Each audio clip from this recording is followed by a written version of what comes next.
magaalada Raaso waxa ay ku taalaa dawladda deegaanka Soomaalida gaar ahaan gobolka Afdheer. Raaso waxa ay caan ku tahay hidaha ku dhaqanka iyo xadaarada Islaamiga ah ee ku sunto nolosha bulshada. mid ka mid ah tiirarka ugu muhiimsan ee bulshadu ku taagan tahay waa nidaamka waxbarashada diinta Islaamka oo si qoto dheer uga dhex muuqda nolol maalmeedka dadka magaalada iyo kuwa miyiga. Tan iyo maalinkii la dhidbay magaalada Raaso waxay ahayd xudunta waxbarashada iyo ku dhaqanka cilmiga shariicada Islaamka iyo barashada Qur'aanka Kariimka. Masaajida iyo goobaha Qur'aanka ayaana ahaa goobaha ugu horeeya ee ilmuhu ka bilaaban jireen tacliinta waxbarashada diinta Islaamka, iyagoo uu si anbaqaadi jiray akhriska iyo xifdinta Qur'aanka, barashada ahkaamta shariicada Islaamka iyo akhlaaqda wanaagsan ee bulshada lagu hago. Waxay muddo sidaas oo ahaataba nidaamka waxbarashada diiniga ah ee maamulka magaalada Raaso wuxuu yeeshay horumar ballaaran, waxaana la aasaasay xarumo diini ah oo nidaamsan, jaamacado, madaarisyo, kuwaasi oo bixinaya barnaamijyo aqooneed oo isku dhafan. taasi waxay dhalisay jiil cusub oo leh aqoon isku dhafan, isla markaana si fiican ugu diyaarsan adeegga bulshada iyo mustaqbalka ummadda Soomaaliyeed iyo guud ahaanba muslimiinta caalamka. culimada maamulka magaalada Raaso ayaa door weyn ka ciyaaray horumarinta nidaamka waxbarashada diinta Islaamka, waxayna ahaayeen kuwo ku adkaystay in la dhiso dugsiyo Qur'aan oo heer sare ah, waxaana laga guuleystay caqabadihii taagnaa xilliyadii hore. ardayda ka soo baxda xarumahaasi maanta waxay ka shaqeeyaan gudaha iyo dibadda maamulka magaalada Raaso, iyagoo sumcad wanaagsan u soo hoyiyay magaca maamulka magaalada Raaso. magaalada Raaso waxay sidoo kale caan ku tahay xafladaha qalinjabinta dugsiyada diinta Islaamka lagu barto, abaalmarinta ardayda bixisa dadaal dheeri ah, kuwaasi oo isu bedelay xaflado dhaqan diimeed ah, laguna dhiirigelinaya ardayda da'da yar in ay ku daydaan kuwii ka horreeyay. waxbarashada diiniga ah ee maamulka magaalada Raaso waa tiir ka mid ah midnimada iyo wadajirka bulshada reer Raaso, waxayna taasi ka turjumaysaa baahida dadka deegaanka ee ah in jiilka soo socda lagu barbaariyo cilmiga Qur'aanka Kariimka ah, akhlaaqda wanaagsan iyo aqoonta sharciga ku salaysan. taasina waxay Raaso ka dhigtay mid ku suntan taariikhda waxbarashada shariicada diinta Islaamka. السلام عليكم ورحمة الله وبركاته. halkani waa magaalada Raaso, maamulka magaalada Raaso dawladda deegaanka Soomaalida. gaar ahaan waxaan ku suganahay jaamacadda magaalada Raaso ee Raaso University. waa jaamacaddii Islaamiga ahayd ugu horeysay ee laga aasaasay guud ahaanba dalkan Ethiopia. jaamacaddan dhismaheeda oo soo bilowday September bishii hore ee sanadkii 2024 ayaa guud ahaanba waxay maraysaa gabagabo. jaamacaddu waxay ka kooban tahay qaybaha kala duwan ee nidaamka jaamacadeed sida galaasruumyadii ama goobihii waxbarashada, goobihii caafimaadka, goobihii maamulka, goobihii cibaadada, goobihii cuntada iyo qaybo kale oo aan weli iyagana aan dhammaan. inteeda badan jaamacaddu waxay u muuqataa mid gabagaba ah oo dhismayaasheeda ay gabagaba yihiin, halka qaar badan oo ka midina ay gabagaboobeen. waxaana ii muuqata ama guud ahaanba muuqata jaamacaddu in awood xoog leh ay ku dhaqaaqday dhismaheedu muddo yar oo kooban oo 11 bilood iyo wax yara lagu gabagabeeyay. taas jaamacaddan dhismaheeda waxaa iska kaashaday shacabka magaalada Raaso, waxaana muuqata in awooddii la isu geeyay muddo yar gudaheed ay ku noqotay mid miro dhala oo natiijo fiican lagaga gaadhay. 23 bishii Sebtembar 2025 magaalada Raaso ayaa martigelisay munaasabad taariikhi ah oo xadhiga looga jareeyay dhismihii ugu horreeyay ee ay yeelatay jaamacadda Raaso Islamic University, kaasi oo dhismihiisu bilowday 22 Sebtembar sanadkii 2024. munaasabadan ayaana lagu tilmaamay guul weyn oo shacabka ka soo jeeda maamulka magaalada Raaso ay ku xaqiijiyeen isku tarshi bulsho oo aan noociisa hore loo arag, taariikhna aan lagu haynin geyga ay Soomaali degto. waana halka duruucda sheekadeenu ay isugu biyo shuban doonto. dhismaha jaamacaddu wuxuu ahaa mid ka yimid baahi xoogan oo bulshada reer Raaso ay u qabtay xarun waxbarasho oo heer jaamacadeed ah, taasi oo ka madax bannaan deeqa shisheeye, sida ay sheegeen mas'uuliyiinta gacanta ku haysa jaamacadda Raaso Islamic University. hase ahaatee ma aysan ahayn mid ku timid si fudud ee waxay ahayd mid ku timaaday in rag badan naf iyo maalba ay u huraan sidii ay u gaadhi lahaayeen yoolka jaamacadda Raaso Islamic University oo noqonaysa jaamacaddii ugu horreysay oo islaami ah oo laga dhiso guud ahaanba dalkan Ethiopia. gabdho badan ayaana bixiyay siliskoodii dahabka ahaa ee qoorta uga lalmaday si ay guul uga gaadhaan yoolka midaysan ee bulshada, kaasi oo ah in mar uuna ay arkaan natiijada ay naawilayeen oo ah dhismo jaamacad islaami ah oo saamaysa guud ahaanba bulshada Soomaaliyeed in laga dhiso maamulka magaalada Raaso. munaasabadda xadhig jarka waxaa ka soo qayb galay boqolaal qof oo isugu jiray mas'uuliyiin heerar kala sarreeya ah oo isugu jiray heer federaal ilaa iyo heer deegaan, kuwaasi oo ugu horreeyay madaxweynaha dowladda deegaanka Soomaalida mudane Mustafa Maxamed Cumar iyo qaar ka mid ah golihiisa wasiirada waxaana halkaas laga soo jeediyay khudbado lagu bogaadinayo dadaalka bulsho iyo geedi socodka dheer ee dhismahani uu soo maray waxaase martidii ka soo qayb gashay la yaab ku noqotay in bulsho degan hal degmo oo aan haysanin dhaqaale ka baxsan xoolo dhaqata beeriley ay dhisaan dhismaha jaamacadeed ee intaa dhan jaamacaddu dhismaheeda aan darratan la furay iyo muuqaalkeedaba cajiib ah sida loo dhisay waxaad moodaa culimada raaso maskaxdooda inay si aad kor ugu qaadeen iyaga oo saan sheegnay dad aan jaamacad inta badan ka soo bixin oo dad handase iyo dhismo ka soo baxay ay ku yar yihiin in ay dhismo casri ah oo dabaqyo isku wareeg ah laba dabaqo waaweyn oo jaranjar dhexdooda la isu maraya leh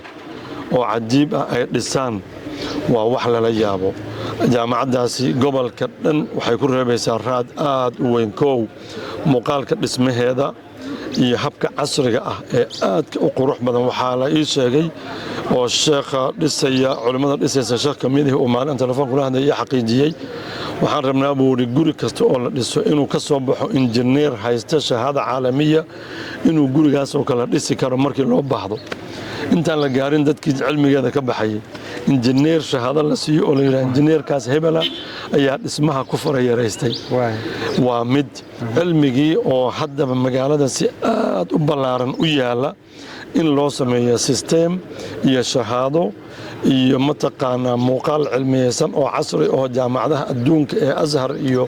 Zaytuuna iyo Qirawaan iyo la socon karo oo shahaado muctaraf ah ijaaza cilmiya ay u bixiyeen culimmada islaamku qarnigii saddexaad ee islaamka ayaa loo bixiyay ijaaza cilmiya ardaygu intuu sheekha 10 sano 20 sano ag fadhiyo kadib la siiyo ijaaza cilmiya inuu fiqhiga noocaas cilmiga noocaas faafin karo marka jaamacaddu waxaan isleeyahay raad weyn dhisma ahaan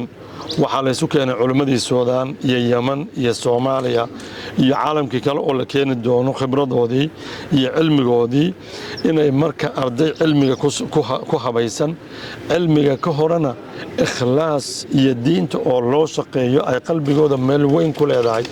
maxaa yeelay culimmadii jaamacadda u dhistay ee diinta soo bartay baa iimaankooda iyo inay diinta u adeegaan ayaa waxay u ahayd hadaf aad u weyn marka waxaan isleeyahay jaamacadaasi waxay adduunka ku soo kordhinaysaa isbedel aad u weyn oo ku dhisan iimaan iyo xamlu dacwa wax la yiraahdo qofkani inay qalbigiisa ka buuxdo dacwadan inaan sidaa u fahmo oo u barto culimo ayaa ka shaqeysay oo ugu beertay aniguna meeqan ku sii beeri karaa raadkaas iyo mid ka sii weyn taasay ku dhisan tahay marka isbedel weyn inay keenaysaan hubaa oo ii muuqata culimada gacanta ku haysa dhismaha mashruuca jaamacadda Raas Islamic University ayaa xusay in mashruucu uu ku bilowday fikrad yar oo bulshada dhexdeeda laga abuuray balse maanta uu noqday dhismo muuqda oo xarun u noqon doona kumanaan arday mustaqbalka soo gali doonta waxa kale oo ay carrabaabeen in aan deeqa dabadeed la helin taas bedelkeedana bulshadu ay ku tiirsanaayeen kaalmo yar iyo tabarucaad ka soo gaadha warbajoogta ka soo jeeda maamulka magaalada Raaso jaamacadda Raaso runtii si la sheegay waa jaamacaddii ugu horeysay ee ka hirgasha islaamiga nooceeda wadanka gudihiisa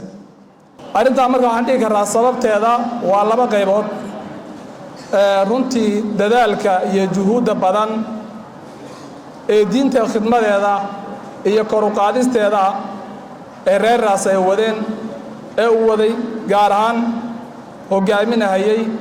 in badan u soo daala jiray sheekhana weyn caalimka شيخنا الشيخ عبد القادر الشيخ إبراهيم الشيخ عبد السمد حفظه الله من كل سوء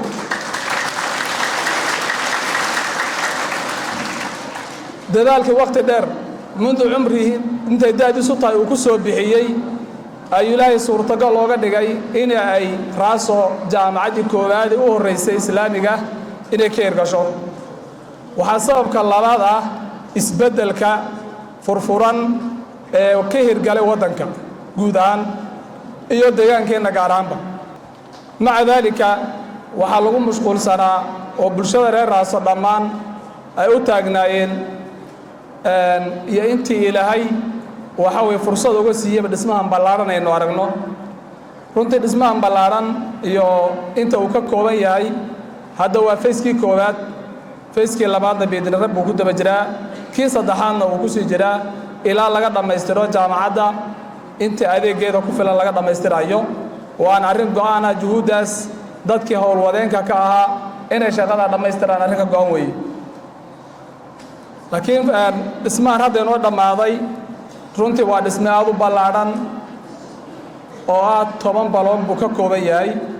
oo xarug gurigan weyn ee qaaliga hadda aan fadhina uu ka mid yahay waxa ku baxay runtii dhaqaale aad u badan iyadoo bulshada xooggeedii iyo xoolaheedii waqtigoodii intaba ay ku adeegeen dhaqaalaha ku baxay dhismaha qaybta hore oo gaaraya 406 milyan dhibic 3 lacagta birka 406 milyan dhibic 3 gaaraya dhaqaalahaas boqolkiiba 90 bulshada reer Raaso ka soo baxay ama had noqoto qaran joogtooda ama qurba joogtooda ha noqoto boqolkiiba 10 dad ahlul khayra oo muxsiniina oo khayr jecel ba ka faa'iideystay insha Allah waxaan rajaynaynaa dhismaha kale ku xiga ee fayska labaad iyo fayska saddexaadna sida ay soo qurux badan inay u dhamaato oo u dhiganto mas'uuliyiinta ka soo qayb gashay ayaa ku tilmaamay furitaanka dhismaha jaamacadda Raaso Islamic University mid ka mid ah guulaha ugu waaweyn ee waxbarasho ee gobolka Geeska Afrika iyaga oo ballan qaaday in dawladda deegaanka Soomaalidu ay taageerad siin doonto jaamacadda Raaso Islamic University maadaama aysan hadda ka hor gacan muuqata ka geysanin isxilqaanka bulsho ee dhismaha jaamacadda Raaso Islamic University si ay jaamacaddu u noqoto tiir waxbarasho iyo cilmi baadhiseed oo ka dhex iftiima gobolka Geeska Afrika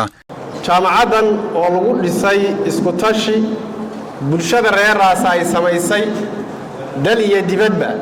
waxay tusaale u noqon kartaa deegaankeenna hadday noqoto waxbarashada hadday noqoto adeegyada aasaasiga ah hadday noqoto horumarka bulshadu iskeed hadday nabad u hesho oo dawlad garab taagan ay hesho iskeed inay u dhisan karto arrintaasi bogaadin bay mudan tahay waxaa tusaale u tihiin deegaanka oo dhan waxaan jeclahay in lagu daydo oo dadaalada noocan oo kaliya ay ballaadhaan jaamacadda Raaso baraanjiya ay ku yeelato Jigjiga ay ku yeelato gobollada oo dhan ay ku yeelato waddanka jaamacad caalami ah inay noqoto inta markaan ka tago waqtigu waa cidhiidhi qoraxduna ay kulushahay waxaan leeyahay anigoo ku hadlaya afka bahda waxbarashada iyo xafiiska waxbarashada waxaan diyaar u nahay inaan garab istaagno jaamacaddan inay sii hana qaado aan ka qayb qaadanno sidii ay u noqon lahayd jaamacad gaadha yoolasha ay leedahay sidii ay u noqon lahayd mid soo saarta jiilal ku hubaysan akhlaaq iyo diin iyo cilmi waxaan kaloo aan ka shaqayn doonaa insha Allah ta'ala si dhow inaan maamulka jaamacadda ula shaqayno kulli hadal badan oo inta ka badan oran maayo farxadan idila wadaagaya aad iyo aad baad mahadsantihiin wassalaamu calaykum waraxmatullaahi wabarakaatuh dhismahani waxa uu calaamad u yahay marxalad cusub oo waxbarasho oo Raaso ay cagta saartay waxaana lagu tilmaamay bilow cusub oo ku saabsan sidii dhalinyarada deegaankaasi ka soo jeeday iyo guud ahaan bageeyga Soomaaliyeed ay heer sare uga gaari lahaayeen waxbarashada Islaamiga ah tan waxay fursad u noqonaysaa bulshada muslimiinta ee ku nool guud ahaan Geeska Afrika sida ay sheegeen mas'uuliyiinta jaamacadda Raaso Islamic University